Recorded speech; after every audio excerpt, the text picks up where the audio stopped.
came across YouTubers who documented their transition, starting testosterone and getting surgeries to alter their bodies to look more masculine and to feel comfortable. I didn't feel comfortable with this life that I was subject to, so I tried looking through my past to see if there was any indication that I was transgender. I remember the time that I dressed up as a boy and told my dad that I was actually a son named Lucas. This had to be something, anything. And I decided it didn't hurt to try it out.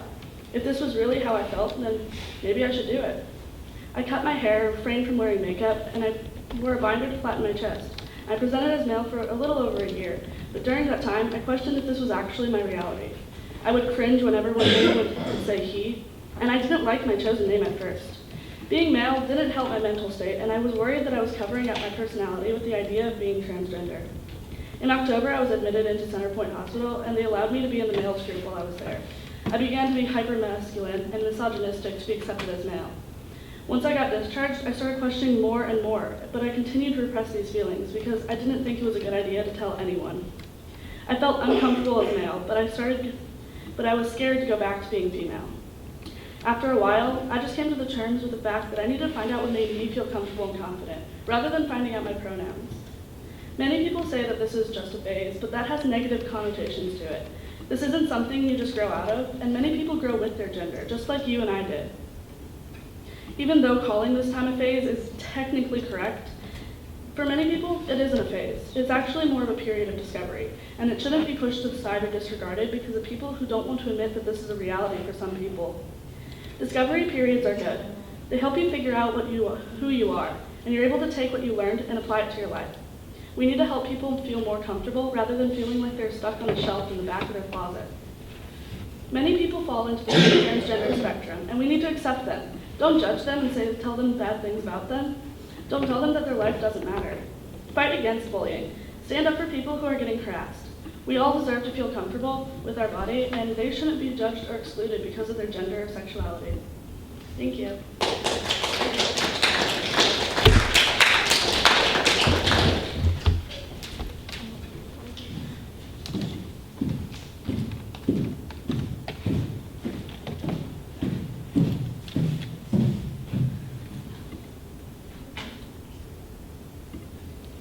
Snapshot. Welcome to the world of seconds in place of miniature infinities. A place where even social media is skipped and skimmed over and no one knows anyone. This place is called happiness. Facebook, Snapchat, Twitter, and Tumblr, all places where your life is minimized to 180 characters or no more than 10 seconds. All measured by the number of pictures you can post with fake friends or amount of times you can count the pound symbol. Your life is slowly becoming meaningless, and your children are losing the chance to find meaning within it before it's taken away, just like their innocence. You cannot censor the one thing capable of holding all knowledge while still trying to withhold where babies come from, taking their questions to Google instead of trying to hold meaningful conversations.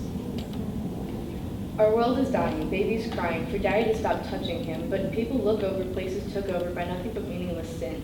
You think your memes are just empty dreams, but they hurt the few things you care about. Priorities are changed and at best rearranged, if not completely mangled at once. All by a simple click of a finger and maybe the last thing to make her pull the trigger. Look up and see what you're doing to them. Look around and you're the same. Some might be called stronger or brighter or wider, but others are just called gay.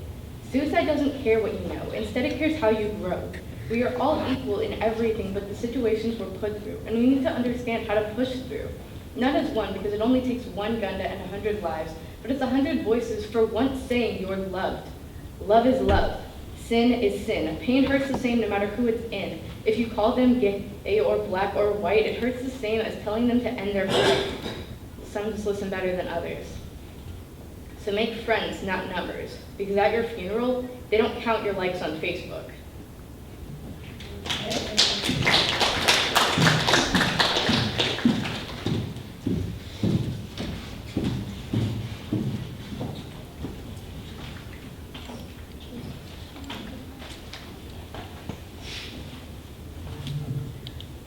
Hello everyone, my name is Bree Williams and I'm the president of GSA here at NOR.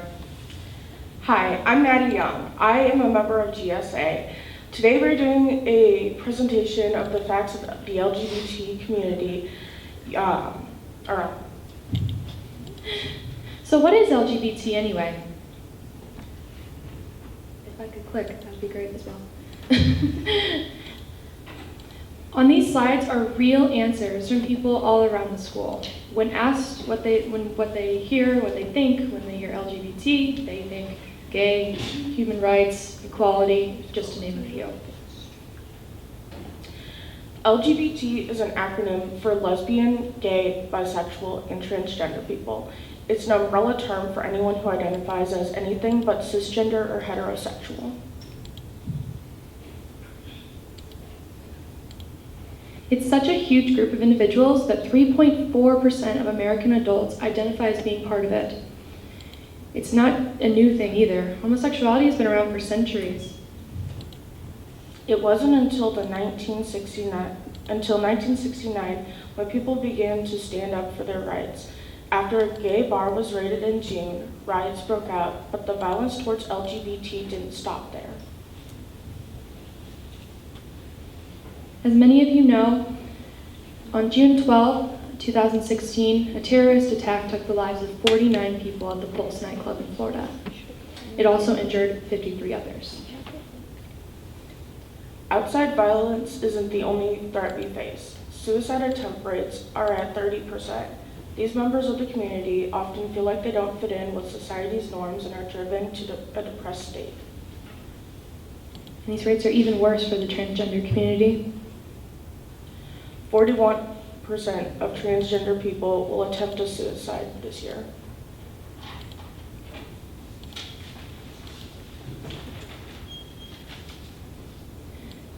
"21 transgender men and women were killed in 2015. These weren't accidents either.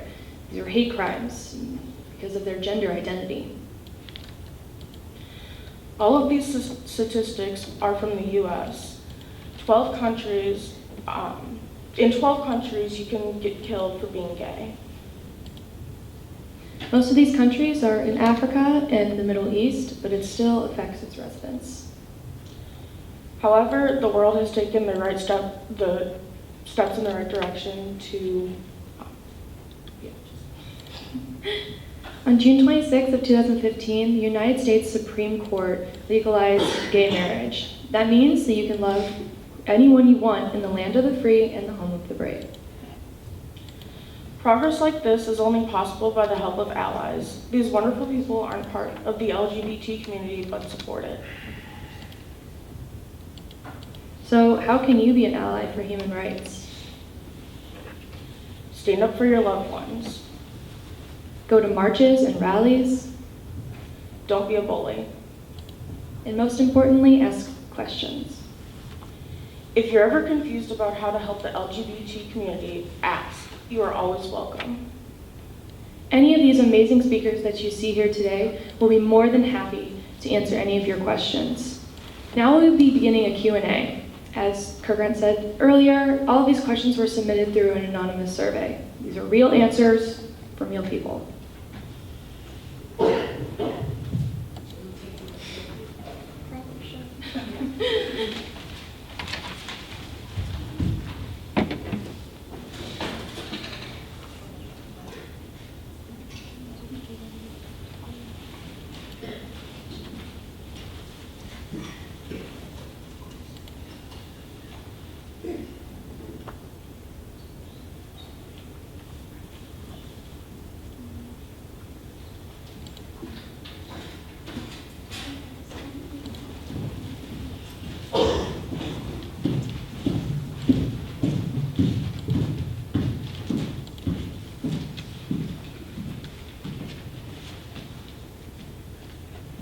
So how did you know that you were straight, lesbian, gay, bisexual, or trans?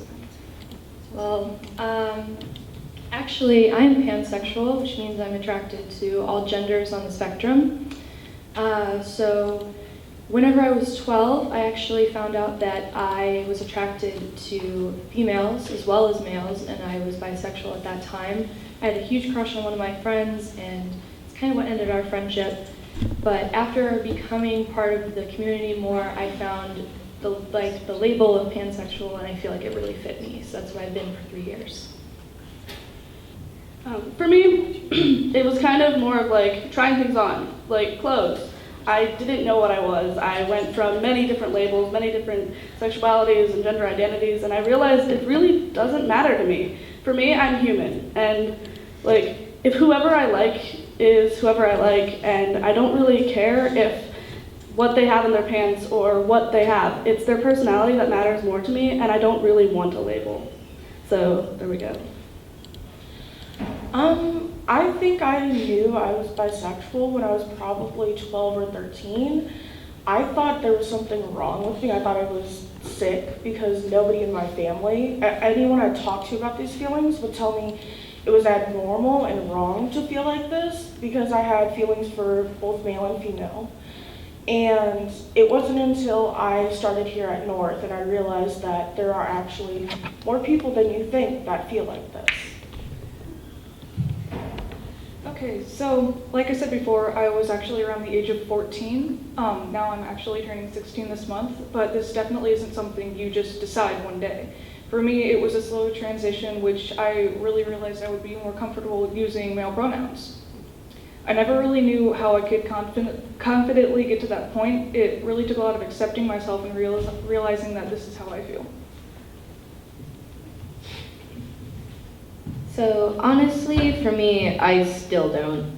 I enjoy people for whoever they are, and if you're good to me and we fit well in that kind of situation, then absolutely. But if not, then no. It doesn't matter what your gender is. It doesn't matter what your title is. I just like people for who they are.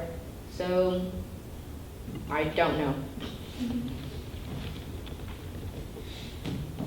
This one is for Adrian. And what is the best way to approach an individual if you're unsure of their desired pronouns? So communication is really the key to this scenario. When you aren't sure of someone's pronouns, it's best to speak to them privately. Otherwise, if you ask them this in front of others, they could feel uncomfortable being outed in front of other people. If you're not sure of someone's pronouns, you can use neutral gender pronouns, such as they or them, which can actually refer to a singular person until you actually talk to them.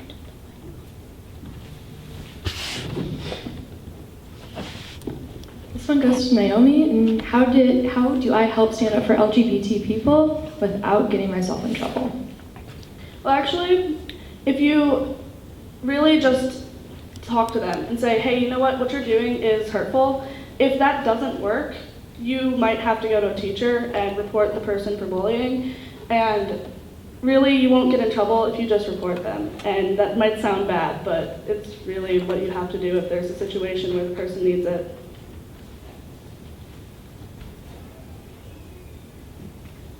How do you become more confident in your sexual preference? So I believe that the first step in being more confident is surrounding yourself with loving and supportive people. In my personal experience, I've not had supportive people in my life before, and it really made it difficult to be myself. And so surrounding yourself with people that support you and love you is going to make the world of a difference.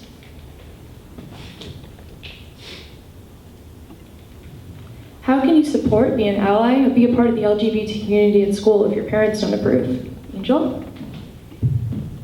So no parent knows everything that goes on in a child's life at school. If there's any way for you to bring it up to them in any situation where you can have a conversation and it not be a bad thing, absolutely do that. But you don't have to be a part of a club, or you don't have to identify as LGBT to be a part of that community and help them. So just be an ally. Report bullying for them, give them a hug every once in a while. Be their friend and be their family if they don't have one that actually supports them for them.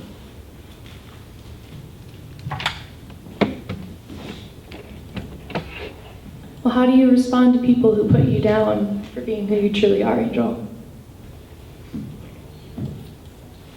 If someone puts you down, just stand up taller.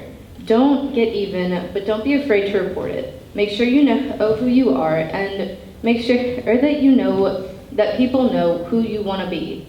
Don't let anybody change you, and you teach people how to treat you.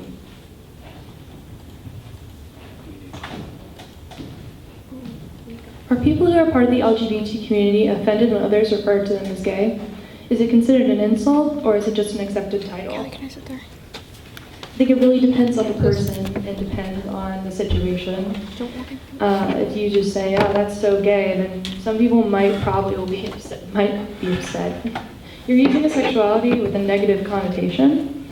So some people are okay with this in the LGBT community, though, but I'm not personally.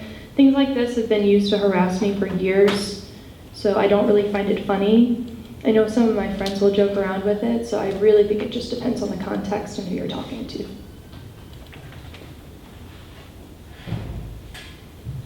Why is it that some people want to be called a different name every day? Well, actually, there's a thing called gender fluidity, and gender isn't just male and female.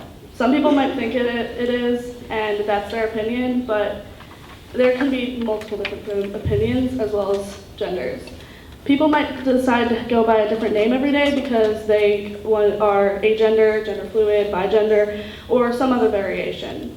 Just ask them what their name or pronoun is that day or how they feel, and then there you go, you know what their name is.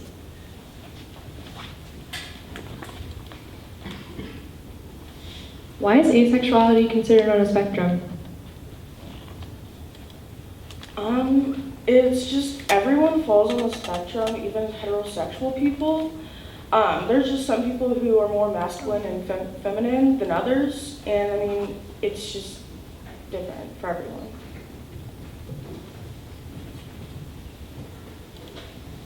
If your friend is not completely out yet, what pronouns should you use in certain situations? Okay, so this really does depend on the situation being worked with here. Talking with the person would be the best way to clarify. While doing this, you may ask them if their parents are supportive of them, if their parents accept their pronouns, or if they are comfortable using their preferred pronouns in public. My advice in this situation, however, would be to use their birth pronouns if and only if using their preferred pronouns would be a threat to their safety.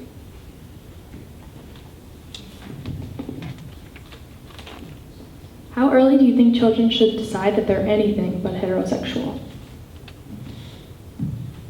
Children should decide their sexuality in the same time frame that you would decide that you're heterosexual. People don't choose who they love by gender, but instead by personality. And if they prefer more feminine traits, then be with more feminine people. But if they prefer more masculine traits, then they'll be with more masculine people. It will never matter because you can always decide differently later.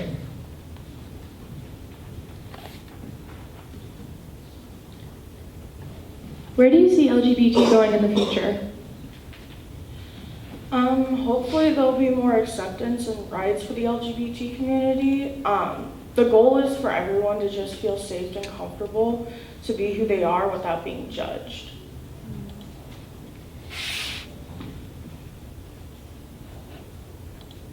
Well, what about fake genders? Gender is boy and girl and is determined by your private parts.